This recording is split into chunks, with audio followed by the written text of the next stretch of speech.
मायका बड़ा ये ससुराल। सोनिया दिखने में बहुत ही सुंदर, सुशील और गुणी लड़की थी, लेकिन जब से सोनिया शादी करके ससुराल आई थी तब से उसे बहुत बुरी आदत लग गई थी। कैसी आदत? वो तो स्टोरी देखकर ही आपको समझ में आएगा। एक सुबह डिंग डोंग घर की डोरबेल बजती है और सामने सोनिया की ननद खड़ी होती है। अरे दीदी, आज इतनी सुबह कैसे आ गई आप? भाभी, चिंटू मिंटू नानी मामी से मिलने के लिए जिद कर रहे थे। रात में तो दोनों ने रो रो कर बुरा हाल कर दिया कि मुझे नानी के घर जाना है, मामी से मिलना है, इसीलिए सुबह सवेरे ही चली आई। अच्छा किया दीदी आ गई। वैसे कोई थैला नहीं लाई? कैसा थैला भाभी, मेरे और चिंटू मिंटू के एक्स्ट्रा कपड़े तो यहाँ पड़े ही रहते। ससुराल भी कौन सा दूर है, इसलिए ऐसे ही चली आई। नहीं, मेरा मतलब था ससुराल से खाली हाथ ही आ गई आप। हाँ तो क्या हुआ? खाली हाथ यानी गिफ्ट, मिठाई कुछ तो लाना चाहिए था। ऐसे मुंह उठाकर कौन आता है? आप तो जैसे मायके थैला भर भर कर ले जाती होगी। मेरी इतनी अच्छी तकदीर कहाँ, यहाँ से भर कर ले जाने के लिए इस घर में कुछ होना भी तो चाहिए दीदी।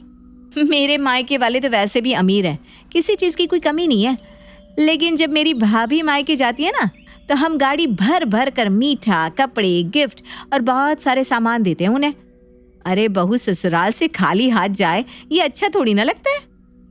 हो गई मायके की बड़ाई, तो दूर हटो, घर के अंदर जाने दो। जब देखो तब मायका पुराण शुरू कर देती हूँ। बहू मायके से ससुराल लेके जाती है सामान, ससुराल से मायके नहीं। आपको तो बस पॉइंट मिल जाए तारीफ का।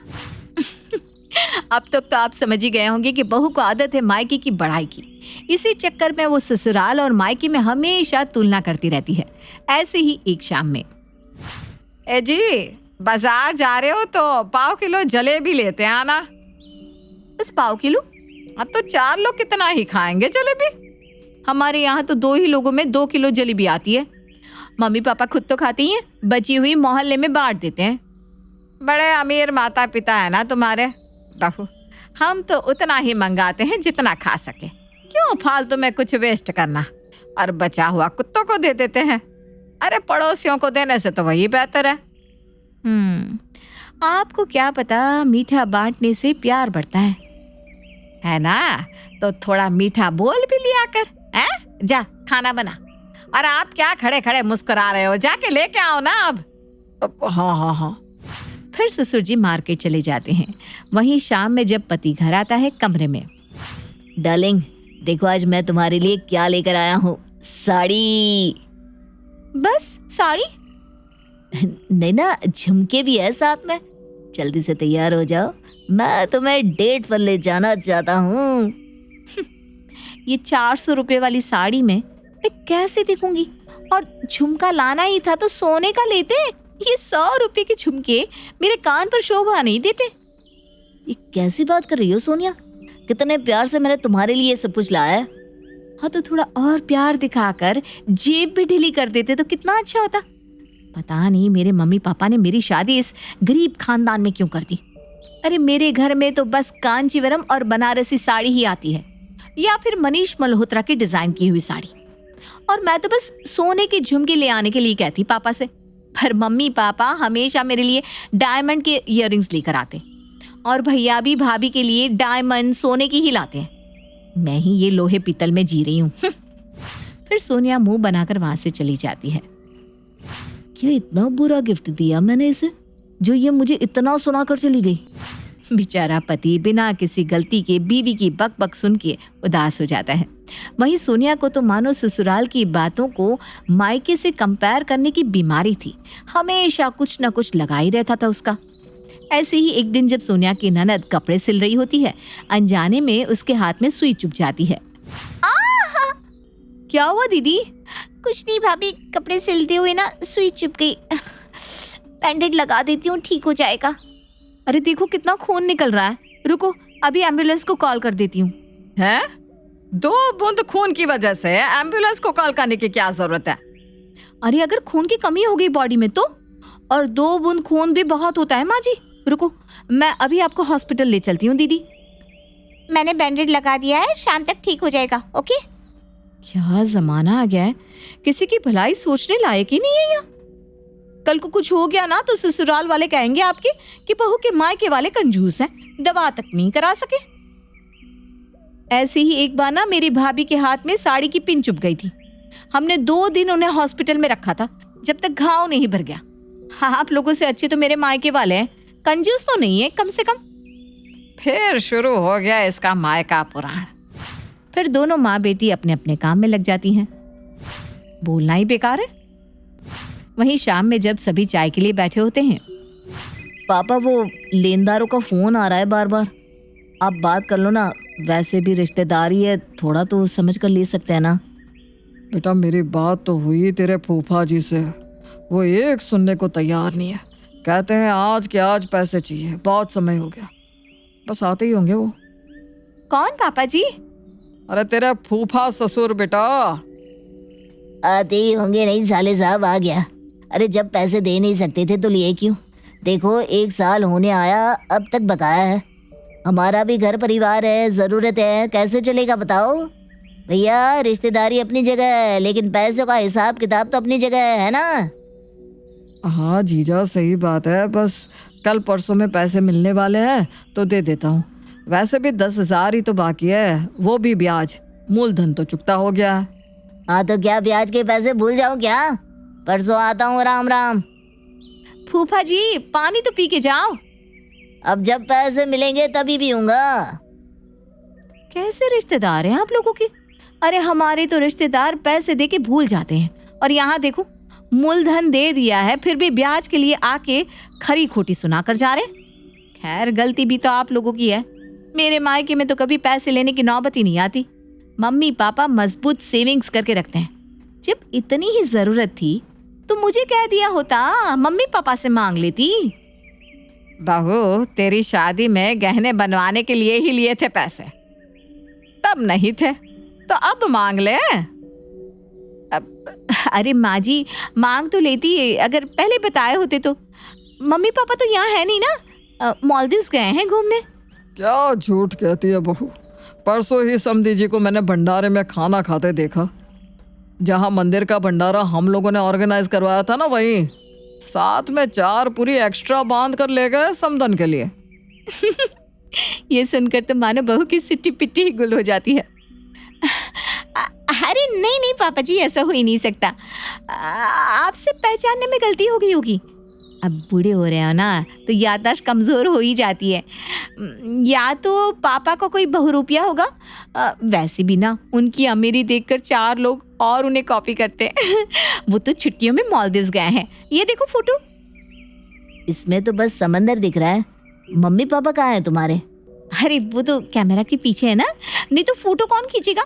चलो मैं किचन में चलती हूँ, बहुत काम पड़ा है। एक दिन ना ये खुद ही मुक के खाएगी अपने मायके वालों के चलते। छोड़ो ना माँ, क्या पता सच बोल रही हो। कौन सा हम उनके घर रहकर आए हैं। हाँ ये भी ठीक है। वहीं एक दोपहर।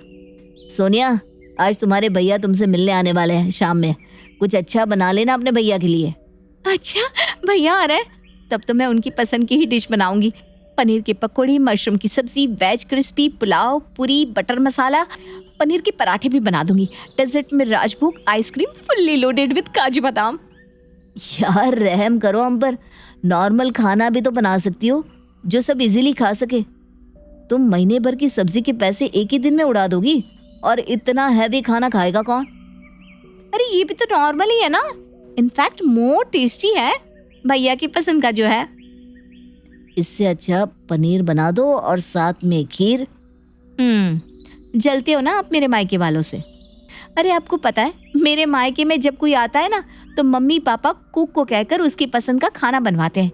और तो और हर मेंबर की अपनी अपनी पसंद का खाना। वो अपने मन से कुछ भी खाने को नहीं कहते उन्हें। पता नहीं मैं किस गरीब खाने में आ गई। पति के पास पनीर और सब्जी खरीदने के पैसे नहीं है, इसीलिए भैया का पसंद का खाना बनाने के लिए मना कर रहे हो। मम्मी को कह रही थी कि आपने बराबरी में मेरी शादी करो, फिर भी मम्मी ने जबरन मुझे पता नहीं कहाँ फंसा दिया। कहाँ आ गई मैं शादी करके गरीब खाने में। अरे बहू रो मत, तुझे जैसा सही लगे वही बना ले बस अपने भैया के लिए। हम एडजस्ट कर लेंगे।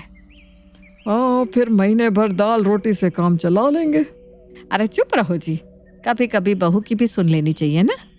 वहीं शाम में जब बहू का भाई आता है तो वो बहुत ही अच्छे से उसका स्वागत करती है। और फिर खाने के समय जब सोनिया उसे खाना परोसना शुरू करती है। दीदी ये सब मेरे लिए? हाँ भाई, मैंने अपने हाथों से बनाया है। ये सब खाने का नाम क्या है दीदी? अरे ये तेरी पसंद का है ना? नहीं, इसमें तो प्याज और रोटी तो है ही नहीं। माँ तो वही देती है, मुझे वही पसंद है, क्योंकि उसके सिवा कुछ मिलता भी तो नहीं ना। अरे मम्मी जी, ये ना मजाक कर रहा है, इसकी मजाक करने की बुरी आदत है। मैं परोसती हूँ ना भाई, खा के बताओ कैसा बना है खाना। अरे वाह दीदी, लाजवाब। ये सब ना बहुत टेस्टी खाना है। मैंने तो कभी इतना टेस्टी खाना देखा ही नहीं था। और खाना तो छोड़ो, इसे स्मेल भी नहीं किया था। आपकी शादी तो बहुत अच्छे घर में हो गई है, मजा आ गया दीदी। बहू के भाई की बात सुनकर सब बहू को देखने लगते हैं। वहीं बहू बहुत ही ज्यादा अटपटा गई। अरे आप लोग ना गलत मत समझो, भैया को ना कैरेक्टर चेंजिंग की बीमारी है। कभी कभार ये भूल जाते हैं कि ये कौन है, इसलिए ये ऐसा बिहेव कर रहे हैं। भैया अब खाना खा चुके ना, मैं आपको बाहर तक छोड़ कर आती हूँ, चलिए। अब तक तो घर वाले समझ ही चुके थे कि बहू कुछ चीजें छुपाने की कोशिश कर रही है, लेकिन कब तक? इसके बाद बहू सुधर जाएगी या बहू की मायके पुराण वाली आदत बढ़ती जाएगी? सोनिया अपने भाई को छोड़कर घर में आती है। छोड़ आई अपने भाई को बस डिपो तक। बस डिपो तक क्यों? मेरे मायके वाले आप लोगों की तरह गरीब थोड़ी ना है। वो बस में नहीं, प्राइवेट जेट में ट्रैवल करते हैं। पापा ने अपनी प्राइवेट जेट भेजी थी भाई के लिए, उसी से गया है। अच्छा, तो यहाँ हेलीपैड तेरे पापा ने बनवाया या वो भी प्राइवेट जेट की तरह हवा में उड़कर आया बहू? माँ जी, कुछ पता ना हो ना तो आप अपना गटर जैसा मुंह खोला ही मत करो। पापा का प्राइवेट जेट एडवांस है, वो रोड पर भी लैंड कर जाता है और उसे हेलीपैड की जरूरत भी नहीं पड़ती। अच्छा, तभी बाहर से किसी के शोर की आवाज आती है।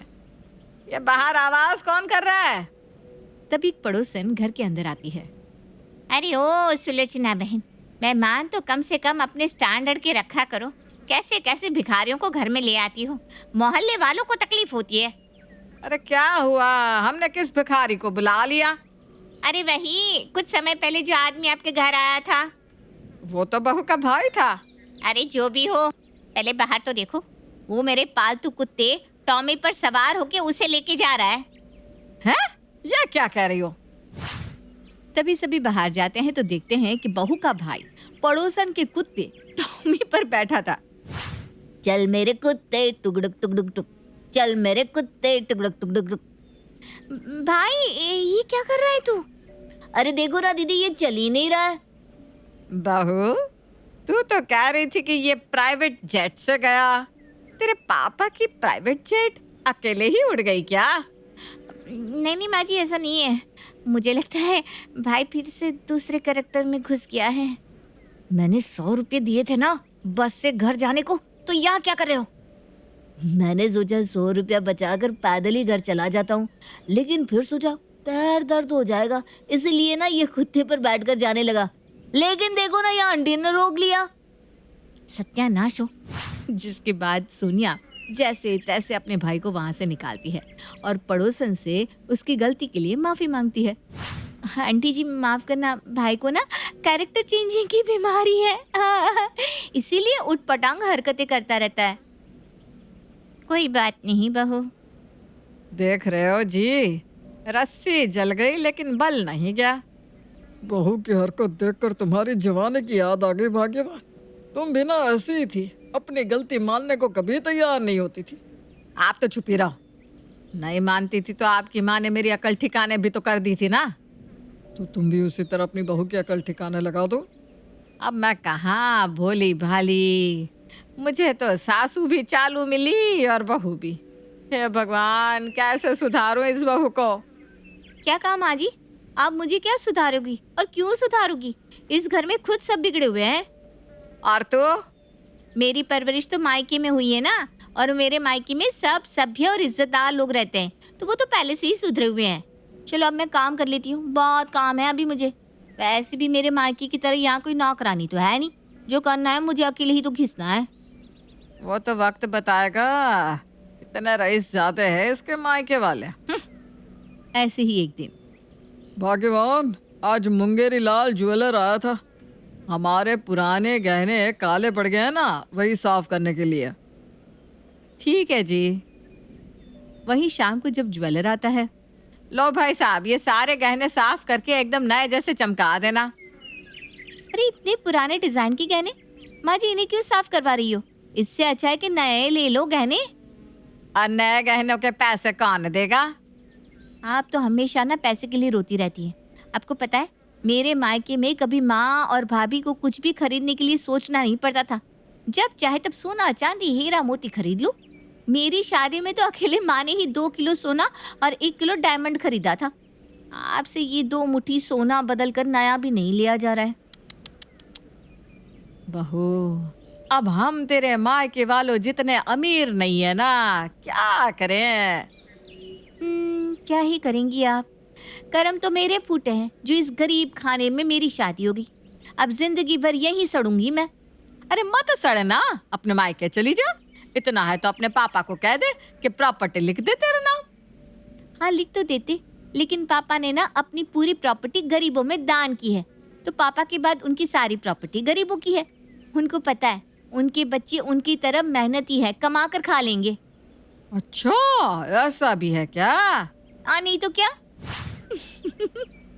फिर बहू ठुमकते हुए वहां से चली जाती है। ऐसे ही एक दिन पति थका हारा उदास घर लौटता है तो क्या हुआ जी, बहुत उदास लग रहे हो? कुछ नहीं, वही डेली बॉस की किचकिच सुननी पड़ रही है और क्या। आप लोगों के तो बॉस भी ना आप ही की तरह है। एक मेरे पापा को देख लो, इतनी बड़ी कंपनी के मालिक है, लेकिन कभी अपने एम्प्लॉय से घमंड से बात तक नहीं करते। वो सब तो ठीक है, लेकिन ससुर जी की कंपनी कब खुली? वो तो सब्जी का ठेला लगाते थे ना हमारी शादी के समय।